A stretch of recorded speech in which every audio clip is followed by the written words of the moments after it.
Assalamualaikum warahmatullahi wabarakatuh. Di video kali ini saya akan menjelaskan tentang teori proses.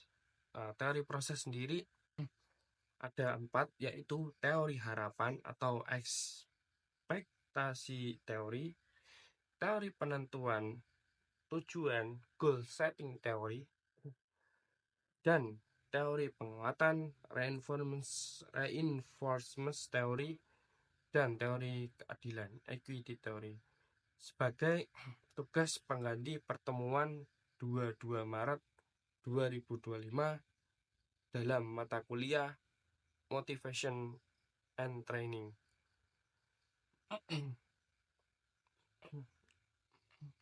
Dari teori proses, kita akan membahas teori yang pertama, yaitu teori harapan atau ekspektansi teori. Teori harapan dikembangkan oleh Viktor Fromm pada tahun 1964. Teori ini menjelaskan bahwa motivasi individu dipengaruhi oleh harapan mereka terhadap hasil yang akan dicapai dan nilai yang mereka tempatkan pada hasil tersebut. Teori ini didasarkan pada 3 komponen utama, yaitu 1. Ekspektansi, instrumentality, dan valence. Secara komponen dibagi menjadi 3. Ada ekspektansi sendiri yang dilambangkan dengan E, yaitu keyakinan bahwa usaha atau effort akan menghasilkan kinerja atau performance. Misalnya, jika saya bekerja keras, saya akan berhasil. Nomor 2, ada instrumentality yang dilambangkan dengan lambang I, yaitu keyakinan bahwa kinerja akan menghasilkan hasil tertentu atau outcomes. Misalnya, jika saya berhasil, saya akan mendapatkan promosi. Valence dilambangkan dengan V, nilai yang ditempatkan pada hasil tersebut. Misalnya, promosi sangat penting bagi saya. Rumus motivation di sini adalah motivation sama dengan E kali I kali V.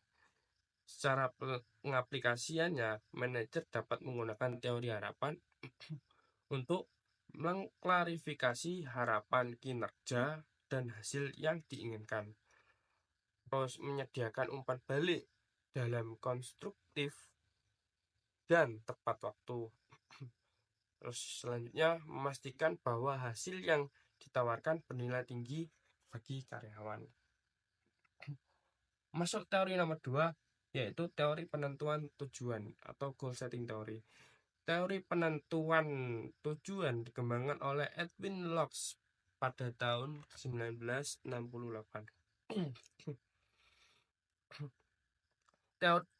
Teori ini menyatakan bahwa tujuan yang spesifik dan menantang dapat meningkatkan kinerja. Tujuan yang jelas dan terstruktur membantu individu fokus pada komitmen untuk mencapai hasil yang diinginkan. Prinsip utama pada teori penentuan tujuan ini ada 5, yaitu pertama spesifikitas, nomor 2 kesulitan, nomor 3 partisipasi, nomor 4 umpan balik, nomor 5 kompleksitas tugas. Secara spesifitas, tujuan harus jelas dan terdefinisi dengan baik. Secara kesulitan, tujuan harus menantang tapi realistis. Secara partisipasi, karyawan harus terlibat dalam penentuan tujuan. Secara umpan balik reguler diperlukan untuk memantau kemajuan. Secara kompleksitas tugas, tujuan harus disesuaikan dengan kompleksitas tugas. Secara pengaplikasiannya, yaitu manajer dapat menggunakan teori penentuan tujuan untuk pertama, menetapkan tujuan yang spesifik dan menantang bersama karyawan. Nomor 2,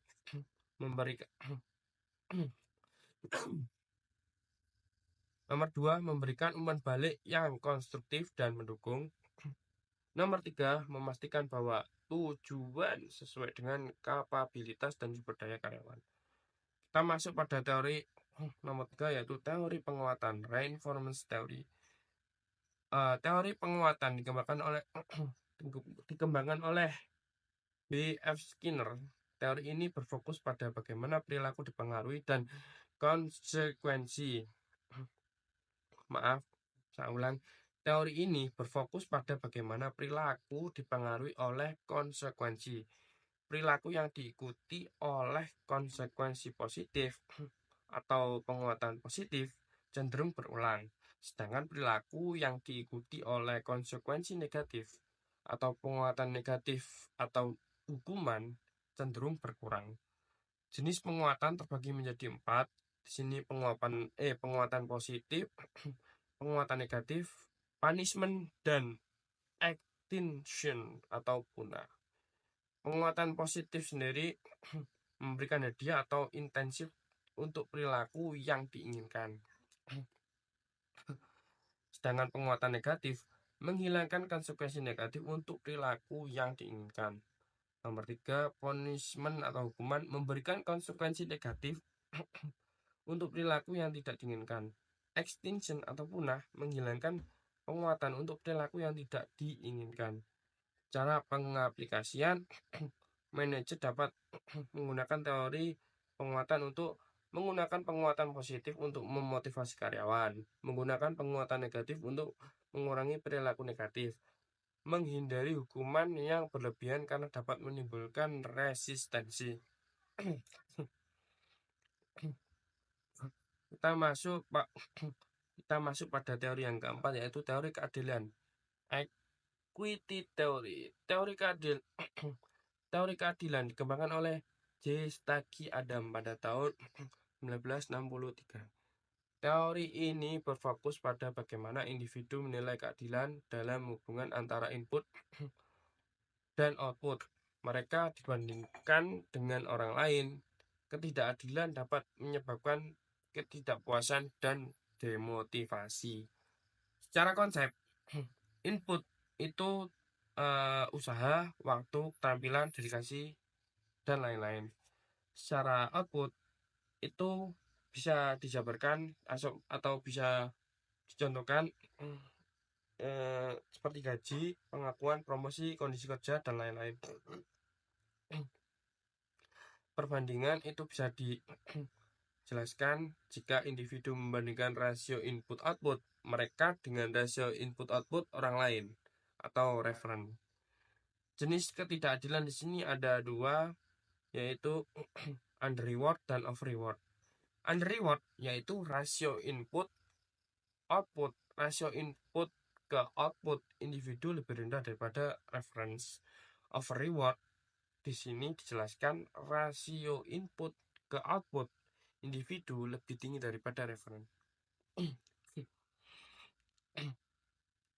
Secara pengaplikasian, manajer dapat menggunakan teori keadilan untuk memastikan bahwa sistem penghargaan adil dan transparan. Nomor 2, mengkomunikasikan alasan dibalik keputusan penghargaan. Nomor 3, menangani keluhan tentang ketidakadilan dengan cepat dan efektif. Dari 4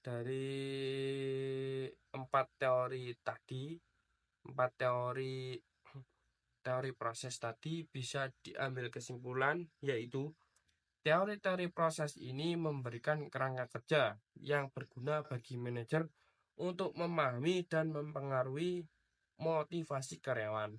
Dengan menerapkan prinsip-prinsip dari teori-teori ini, manajer dapat menciptakan lingkungan kerja yang lebih motivasi, adil, dan produktif.